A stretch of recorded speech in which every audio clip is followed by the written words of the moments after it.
In slides 4 and 5, you will notice that there are 4 pages from the book, My Librarian is a Camel. You will see the headings and you will see the pictures. For example, this first one says Thailand. And then I notice that by looking at the pictures, I see that children get books from camels if they live in Thailand. You may also choose Kenya. Look at the pictures to see, how did they get their books? You go to the next slide, you might choose Finland. If I look at the picture, how did they get their books? And then you can also choose England. How do they get their books in England? Remember, there were a few different ways in England. These are your choices that you can choose to write about today. You only have to choose one.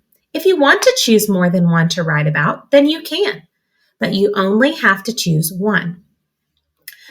After you have chosen which country you will write about, then you may write your own sentence. Just make sure it is a complete sentence with a capital letter at the beginning, good spacing. Remember to capitalize those proper nouns. So remember we learned that a proper noun is the name of a place, person, or thing. And this week we've been learning about names of places. So make sure that the country that you write about, that you capitalize the first letter in that word. Also make sure you have end punctuation. So make sure you have a period at the end. Probably that's going to be the only punctuation you are going to use this week because we're not asking a question and we're not speaking with a lot of emotion. So we don't need an exclamation mark.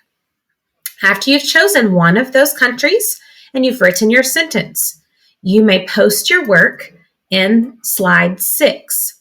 Now this direction says you can use the sentence frame to help you, or you can come up with your own complete sentence. So if you want to come up with your own sentence, you do not have to use my sentence frame, but the sentence frame is here to help you if you need it. So you decide. After you've written in your journal, please include an illustration so I can see and your teacher can see that you understand what you've written about, and so we can see that your illustration matches your sentence. Then remember to insert the image of your work that you did in your journal on this slide. It's okay if you cover up the directions here. Your teacher just wants to see what you can do in your journal with your writing. Great job today, first grade. I can't wait to see your awesome sentences.